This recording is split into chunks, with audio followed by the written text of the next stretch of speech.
السلام علیکم.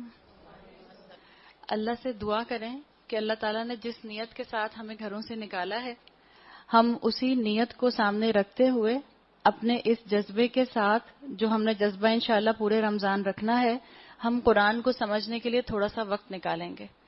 ہم اللہ کے نام کے ساتھ اپنی بات کو شروع کریں گے اور رسول اللہ صلی اللہ علیہ وسلم کی جو سنت تھی اسی کے مطابق جو دعا وہ پڑھا کرتے تھے، انہی دعاؤں میں سے ایک دعا پڑھ کر ہم اپنی بات کو شروع کرتے ہیں. الحمدللہ رب العالمین وبہ نستعین ونصلی ونسلم علی خاتم النبیین امامنا وقدوتنا محمد ابن عبداللہ وعلی آلہ واصحاب الکرام. اما بعد، اعوذ باللہ من الشیطان الرجیم. بسم اللہ الرحمن الرحیم.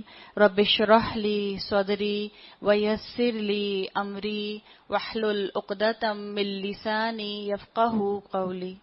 ربی یسر ولا تعسر وتمم بالخیر ربک نستعین. اللہ تعالی ہمارے کام کو ہمارے لیے آسان بنا دیں اور ہمارا خاتمہ جو ہے وہ ایمان پر کریں. اللہم ثبتنا عند الموت بلا الہ الا اللہ. اے ہمارے اللہ، ہمیں موت کلمہ لا الہ الا اللہ کے اوپر آئے. آمین یا رب العالمین. الحمدللہ جس مقصد کے لیے آج آپ اور میں اکٹھے ہوئے ہیں، وہ مقصد رمضان کے مہینے سے ڈیپلی ریلیٹڈ ہے. اور ہم نے جو اپنی زندگیوں میں ایک ارادہ کیا ہے کہ ہم اس دفعہ کچھ وقت اللہ کی کتاب کے ساتھ لگائیں گے. یہ کتاب وہ کتاب ہے، سورہ حشر کی آیت نمبر 21 میں اللہ تعالیٰ فرماتے ہیں، لو انزلنا ھذا القرآن، اگر ہم اس قرآن کو نازل کرتے، علی جبل، کسی پہاڑ کے اوپر، لرأیتہ، تو تم اس کو دیکھتے، خاشعا متصدعا من خشیت اللہ، یہ اللہ کی خشیت سے، اللہ کے خوف سے ریزہ ریزہ ہو جاتا. آپ اور میں کیا پہاڑ سے زیادہ طاقتور ہیں؟ پہاڑ سے زیادہ طاقتور تو نہیں ہیں، بظاہر نظر نہیں آتے، لیکن اللہ نے اشرف المخلوقات کس کو بنایا؟ مجھے اور آپ کو بنایا، انسانوں کو بنایا. دیکھیں جس طرح آپ کی اور میری کھانے پینے کی نیڈز ہیں، ہماری کچھ نہ کچھ نیسیسٹیز آف لائف ہیں جو ہم نے پوری کرنی ہوتی ہیں. ان کھانے پینے کی نیڈز کے ساتھ ایک اور نیڈ ہمارے اندر جو ہے وہ بہت زیادہ لیول پر ہے، اور وہ ہے سکون حاصل کرنا، پیسفل رہنا، کانٹینٹ رہنا. کانٹینٹ رہنا، سکون حاصل کرنا، سیٹسفیکشن مل جانا، ڈسٹریس کا شکار نہ ہونا، آپ کے اور میرے اندر فرسٹریشن کا نہ آنا، یہ کیسے ملے گا؟ اللہ تعالیٰ کے رسول صلی اللہ علیہ وسلم کی حدیث کا مفہوم ہے کہ اللہ تعالیٰ نے سکون کو جنت میں رکھ دیا ہے اور لوگ اسے دنیا میں تلاش کرتے ہیں. تو 4 چیزوں کے اندر آپ کو اور مجھے سکون مل سکتا ہے. جب یہ 4 چیزیں میری اور آپ کی زندگی میں شامل ہوں گی تو انشاءاللہ ہمارا کھانا پینا، ہمارا خواہشات پوری کرنا، ہمارا زندگی کی روٹین میں اپنے کاموں کو انجام دینا، یہ سب ہمارے لیے سکون کا باعث بن سکتا ہے. ایک، سب سے پہلے ہماری زندگی میں عبادت ہونی چاہیے. عبادت ہماری زندگی میں ہوگی تو الٹیمیٹلی سکون ضرور آئے گا. دوسرا، ہماری زندگی میں اطاعت ہونی چاہیے، اور اطاعت اللہ کے ساتھ ساتھ اور کس کی کرنی ہوتی ہے؟ مجھے اور آپ کو رسول اللہ صلی اللہ علیہ وسلم کی بھی اطاعت کرنی ہوتی ہے. تو 2 چیزیں ہو گئیں، عبادت اور اطاعت. تیسری چیز جو سکون دینے والی ہے وہ ہے قرآن. آپ کی اور میری زندگی میں قرآن شامل رہنا چاہیے. اور چوتھی چیز الٹیمیٹلی جو مجھے اور آپ کو الٹیمیٹ سکون دے گی، کمپریہنسو سکون دے گی، کمپریہنسو سیٹسفیکشن دے گی، وہ ہے جنت. اگر یہ 4 چیزیں ہمیں نصیب ہو جاتی ہیں تو یقیناً ہم سٹیپ بائی سٹیپ سکون سے قریب تر ہوتے جائیں گے اور سکون کو حاصل کر لیں گے. اسی مقصد کے لیے آپ اور میں اس قرآن کے سامنے آ کر بیٹھ رہے ہیں. اسی مقصد کے لیے آپ اور میں تھوڑا سا اپنی زندگی سے وقت نکال رہے ہیں تاکہ آپ اور میں اس کو سمجھ سکیں، اس کو اپنی زندگی میں اپلائی کر سکیں. جو قرآن ہے وہ نہ صرف آپ کو اور مجھے آخرت کے فائدے دیتا ہے بلکہ یہ دنیا کے فائدے بھی دیتا ہے. دنیا کے فائدوں میں سب سے پہلی چیز یہ آتی ہے جو اسکالرز کہتے ہیں کہ جس کی زندگی میں قرآن شامل ہو جائے اس کی کوالٹی آف لائف امپروو ہو جاتی ہے. کوالٹی آف لائف کی بات ہے، اس کا زندگی گزارنے کا انداز اس کو فائدہ دینے لگتا ہے. دوسری چیز جو قرآن کے آنے سے آپ کی اور میری زندگی میں آتی ہے وہ ہے معاملات کا درست ہونا. آپ کے اور میرے معاملات سوشل لیول پر درست ہونے لگتے ہیں، ہم ایک دوسرے کو سمجھنے لگتے ہیں، یا کم سے کم جو قرآن پڑھ رہا ہوتا ہے وہ دوسرے انسان کی مجبوریوں کو سمجھنے لگ جاتا ہے اور اس کے بارے میں برا گمان نہیں کرتا۔ تیسری چیز جو قرآن سے حاصل ہوتی ہے، جو قرآن کا دنیاوی فائدہ ہے، وہ ہے اطمینان مل جانا۔ جیسے ابھی ہم نے دیکھا تھا کہ 4 چیزوں میں سے ایک چیز سکون دینے والی قرآن ہے، اور چوتھی چیز یہ ہے کہ جو دنیا میں آپ کو اور مجھے فائدہ ملتا ہے وہ یہ ہے کہ مجھے اور آپ کو قرآن سے برکت مل جاتی ہے، اور جس چیز میں برکت آ جائے وہ چیز بڑھتی ہے، اور عربی زبان میں کہتے ہیں برکت کے لیے فوق توقع، وہ چیز جو آپ کی اور میری ایکسپیکٹیشن سے بھی زیادہ بڑھ جائے۔ برکت میں ایک تو کانسیپٹ یہ ہے کہ جس کے اندر اللہ تعالیٰ کم کو بھی کافی کر دیتے ہیں۔ دوسرا برکت کا کانسیپٹ عربی زبان میں یہ بھی آتا ہے فوق توقع، یعنی آپ کی اور میری ایکسپیکٹیشن سے زیادہ کوئی چیز سامنے آنا۔ مثال کے طور پہ برکت کا کانسیپٹ اگر ہم سمجھیں جو ہمیں قرآن سے ملتا ہے، آپ قرآن کی تلاوت کریں تو برکت نصیب ہوتی ہے، آپ قرآن کو سمجھنے کے لیے وقت نکالیں تو برکت ملتی ہے، آپ قرآن پر عمل کریں تو برکت آتی ہے، آپ قرآن کو تراویح میں قیام اللیل میں سنیں تو برکت ملتی ہے۔ اور برکت کا کانسیپٹ جو اللہ نے دیا ہے وہ جیسے جیسے بڑھتا ہے اس میں اسٹرینتھ آتی جاتی ہے۔ حالانکہ آپ دنیاوی لحاظ سے چیزوں کو دیکھیں، جیسے جیسے دنیاوی لحاظ سے چیزیں بڑھتی ہیں ان میں اسٹرینتھ نہیں آتی۔ مثال کے طور پر بچے لیگوز سے کھیلتے ہیں، بلاکس بناتے ہیں، آپ کا بچہ بیٹھا ہوا چھوٹا سا 1 سال کا، وہ بلاک کے اوپر بلاک، بلاک کے اوپر بلاک، بلاک کے اوپر بلاک بنا کے ایک ٹاور بنا لیتا ہے۔ جب وہ ٹاور بنا لیتا ہے، اب اس ٹاور میں اسٹرینتھ زیادہ ہوگی یا 2 بلاک جو زمین پر پڑے ان میں اسٹرینتھ زیادہ ہوگی؟ جو زمین پر پڑے ان میں اسٹرینتھ زیادہ ہوگی۔ اس ٹاور کو تو 1 ہاتھ لگے گا یا گر جائے گا۔ برکت کے اندر کانسیپٹ کیا ہے؟ اسٹرینتھ کا کانسیپٹ بھی ہے، قوہ کا کانسیپٹ بھی ہے، قوت کا، کہ جب جو چیز اللہ کے نام کے ساتھ بڑھتی ہے، جس چیز میں اللہ کا نام شامل کر دیا جاتا ہے اس میں برکت اس طرح شامل ہو جاتی ہے۔ تو میں نے اور آپ نے اس رمضان کوشش کرنی ہے کہ ہم کچھ قرآن کے ساتھ ایکسٹرا آرڈنری تعلق قائم کریں۔ اس دفعہ قرآن میری زندگی میں میرے دل کو ٹچ کر جائے، اس دفعہ قرآن کے ساتھ میں ایسا وقت گزاروں جیسا میں نے اپنے پچھلے سال کی زندگی میں کبھی بھی وقت نہ گزارا ہو، اتنا وقت میں اس قرآن کو دوں۔ اور جب ہم اللہ کا کلام سننا شروع کر رہے ہیں تو اللہ کے رسول صلی اللہ علیہ وسلم کی دعا کے ساتھ شروع کرتے ہیں۔ رسول اللہ صلی اللہ علیہ وسلم کی کئی دعائیں آتی ہیں، لیکن اس رمضان جو ہم چاہیں گے کہ آپ کا اور میرا ہر عمل قبول ہو جائے، جس کی بات ہم نے اپنی اورینٹیشن میں بھی کی تھی، اور آپ کو یاد ہوگا ہم نے وہاں کون سی دعا پڑھی تھی ابن ماجہ کی، اللہم انی اسألک، آگے کیا آتا ہے؟ علما نافعا۔ ہم کون سا علم چاہ رہے ہیں اللہ تعالیٰ؟ نافع علم، جو نہ صرف مجھے دنیا میں فائدہ دے، مجھے آخرت میں بھی فائدہ دے، جو نہ صرف مجھے اس رمضان میں فائدہ دے، باقی کے 11 مہینوں میں بھی فائدہ دے، جو نہ صرف میرا دنیا میں برکت کا باعث بنے، آخرت میں بھی میرے لیے برکت کا باعث بنے۔ وَرِزْقًا طَيِّبًا، اور اللہ تعالیٰ اس رمضان ہمیں طیب رزق کھلا، وَعَمَلًا مُتَقَبَّلًا، اور اللہ تعالیٰ ہمارا ہر عمل قبول کر لیں جو بھی ہم اس دنیا میں رہتے ہوئے اس رمضان کی مہلت سے فائدہ اٹھاتے ہوئے عمل کریں۔ تو یہ چیزیں دعاؤں کے ساتھ جب اٹیچ ہوتی ہیں، یہ کوششیں دعاؤں کے ساتھ جب اٹیچ ہوتی ہیں تو اللہ تعالیٰ اس کے اندر برکت ڈال دیتے ہیں۔ اب جس کام کا آپ نے ارادہ کیا ہے، مثال کے طور پہ آپ نے ارادہ کیا ہے کہ آپ 30 دن تک قرآن کو سننے کے لیے نکلیں گی، آپ روزہ بھی رکھ رہی ہیں، ظاہری بات ہے بھوک بھی لگتی ہے، ظاہری بات ہے جسم کی جسمانی اسٹرینتھ کم ہوتی ہے تو ویکنس بھی فیل ہوتی ہے، نیند بھی آتی ہے، جب شوگر لیول کم ہوتا ہے تو نیند اور آتی ہے آپ کو، اس کے علاوہ آپ کو تھکن بھی ہوتی ہے، تھکن کی وجہ سے ہو سکتا ہے طبیعت میں چڑچڑا پن بھی آ جائے، یہ سب فیکٹرز آ سکتے ہیں۔ جب آپ نے ارادہ کیا تو آپ کا نفس جس کو شیطان کے ساتھ وقت گزارنے کی عادت ہے وہ آپ کو اور تھکائے گا، وہ آپ کو اور نیند لے کر آئے گا، اور وہ آپ کو اور اس قرآن سے دور کرنے کی پوری کوشش کرے گا۔ اب یہ آپ کا اور میرا کام ہے کہ ہم اللہ کے کلام کو سننے کے لیے اپنی کوشش کو جاری رکھیں اور اپنے نفس کو اور اپنے جسم کو اپنی روح کے کنٹرول میں دینے کے لیے ایفرٹس کریں، اور اس کے لیے آپ کو اور مجھے کچھ پریکٹیکل کام بھی کرنے ہوں گے۔ پریکٹیکل کام کیا کرنے ہوں گے؟ اپنے پاس سے ڈسٹریکشنز کو کم کریں۔ کئی ڈسٹریکشنز ہو سکتی ہیں۔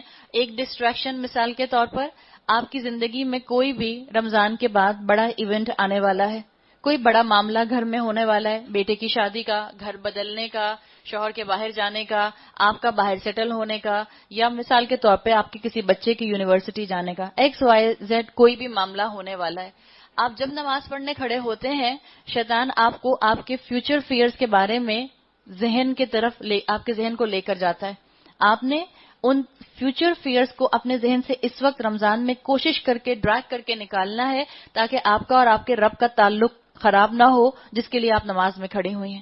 پھر کبھی کبھی خوشیاں بھی انسان کو رب سے دور کرنے کا باعث بنتی ہیں، اس لیے کہ ہماری خوشیوں کی پلاننگ کی سب سے بہترین جگہ جائے نماز ہوتی ہے.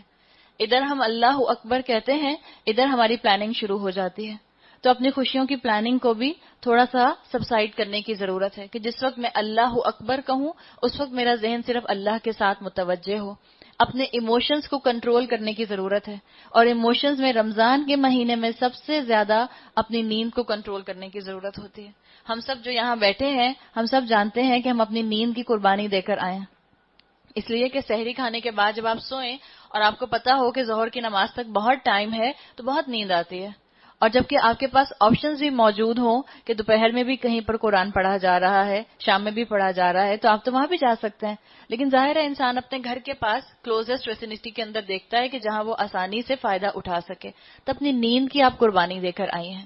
تو جو آپ کا جسم، جو آپ کی تھکن نماز شروع کرتے ساتھ آپ کو محسوس کرائے گی، ادھر آپ ظہر کی نماز کی نیت کریں گی، ادھر آپ کو نیند آنے لگے گی، ادھر آپ کو تھکن محسوس ہوگی اس لیے کہ آپ 2 گھنٹے بیٹھ کے یہاں سے گئی ہیں. تو آپ نے اس کو بھی کنٹرول کرنا ہے تاکہ آپ کا اور رب کا تعلق جو ہے وہ مینٹین رہے. اور پھر سب سے ضروری چیز جس کو آپ نے اور میں نے اپنی زندگی میں رمضان کے مہینے میں منیمائز کرنا ہے، سب سے بڑی ڈسٹریکشن وہ کیا ہے؟ موبائل فون ہے کہ نہیں؟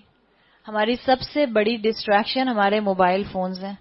آپ جب جہاز میں سفر کرتی ہیں، آپ اپنے یا کبھی جہاز میں نہیں بھی سفر کر رہے ہوتے، ابھی بھی ایئرپورٹ پر ہی پہنچتے ہیں تو آپ اپنے موبائل فونز کو کس موڈ میں کر دیتے ہیں؟ ایروپلین موڈ میں کرتے ہیں نا اس کو. اب رمضان کا مہینہ آیا ہے، اب آپ اس کو رمضان موڈ میں کر دیں. اور رمضان موڈ میں کرنے کا مقصد کیا ہے؟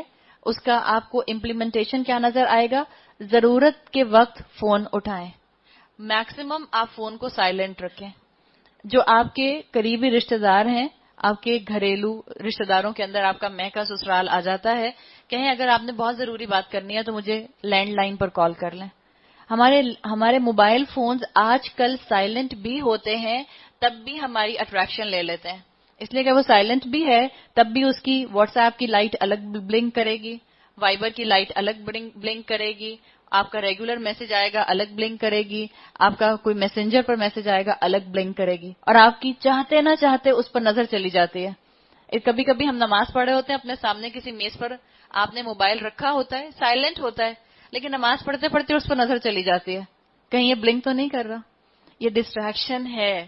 باقی 11 مہینے جیسا بھی آپ اس کے ساتھ وقت گزارتے ہیں آپ گزاریں، رمضان کے مہینے میں اپنے موبائل فونز کو آپ رمضان موڈ کے اوپر کر لیں. سفیان الثوری بہت بڑے اسکالر ہیں اسلامی تاریخ کے، ان کے بارے میں آتا ہے، انہوں نے کہا کہ دنیا کا جادو ہاروت اور ماروت کے جادو سے زیادہ خطرناک ہے. ابھی آپ پہلے پارے میں ہاروت اور ماروت کا ذکر پڑھ لیں گی. انہوں نے کہا دنیا کا جادو ہاروت اور ماروت کے مقابلے میں زیادہ اسٹرانگ ہے. کیوں؟ اس لیے کہ انہوں نے کہا کہ جو ہاروت اور ماروت کا جادو تھا وہ تو یفرقون بین المرء وزوجی، وہ تو شوہر اور بیوی کے درمیان میں جدائی ڈالتا تھا. لیکن جو یہ دنیا کا جادو ہے یہ کیا کرتا ہے؟ یہ بندے کو رب سے دور کر دیتا ہے. تو آپ نے اور میں نے پوری کوشش کرنی ہے کہ ان موبائل فونز کو اپنی ڈسٹریکشن نہ بننے دیں. ہم آگے پڑھیں گے سورہ طٰہٰ میں انشاءاللہ. موسیٰ علیہ السلام کا قصہ آپ سب جانتے ہیں. موسیٰ علیہ السلام کو اللہ تعالیٰ نے جب پہلی وحی دی اور ان کے ہاتھ میں ان کا عصا تھا، اسٹیپ تھا ان کا، تو اللہ تعالیٰ نے ان سے کیا کہا؟ موسیٰ چھوڑ دو اس کو. موسیٰ علیہ السلام نے کیا کہا؟ لیا معارب اخرى، اس کے اندر تو میرے اور فائدے ہیں. موسیٰ علیہ السلام نے بتایا کہ میرا بڑا فائدہ مند عصا ہے یہ تو، اس سے میں بکریوں کو جو ہوں ان کا چارہ اکٹھا کرتا ہوں، بکریوں کو ٹیم کرتا ہوں، ان کو اکٹھا کرتا ہوں. اللہ تعالیٰ نے کہا چھوڑ دو. جیسے موسیٰ علیہ السلام کو اپنے عصا سے کوئی نہ کوئی اٹیچمنٹ تھی، آپ کی اور میری اپنے موبائل فون سے بھی اٹیچمنٹ ہے. پلیز یہ میں اس لیے کہہ رہی ہوں کہ میرے لیے بھی میرا موبائل فون مجھے بہت ڈسٹریکٹ کرتا ہے. کبھی کبھی دل کرتا ہے کہ اس کی بیٹری نکال کے اس کو بند کر کے کہیں رکھ دو، لیکن مجبوری ہے اس لیے کہ آج کل ہم جس دور میں رہتے ہیں اس دور کے اندر آپ کے اور میرے لیے بہرحال موبائل فونز کے ساتھ رہنا بھی اب ایک ریکوائرمنٹ بن گیا ہے. لیکن اس رمضان کے مہینے میں آپ کی اور میری عبادت اس سے ڈسٹریکٹ نہیں ہونی چاہیے. تو آپ سب سے میری اتنی لمبی کہانی سنانے کے بعد ایک ریکویسٹ ہے کہ پلیز جب آپ یہاں آ کر بیٹھیں تو کیا کریں, اپنے موبائل فونز کو سائلنٹ کر لیں. بس ساری کہانی سنانے کا مقصد یہ تھا. نہیں, اور گھروں میں بھی اس کو ذرا سائلنٹ پر رکھیں تو آپ کے لیے آسانی ہو جائے گی. سائلنٹ پہ رکھیں گی تو آپ بھی ڈسٹریکٹ نہیں ہوں گی, بولنے والا بھی ڈسٹریکٹ نہیں ہوگا اور سننے والے بھی ڈسٹریکٹ نہیں ہوں گے.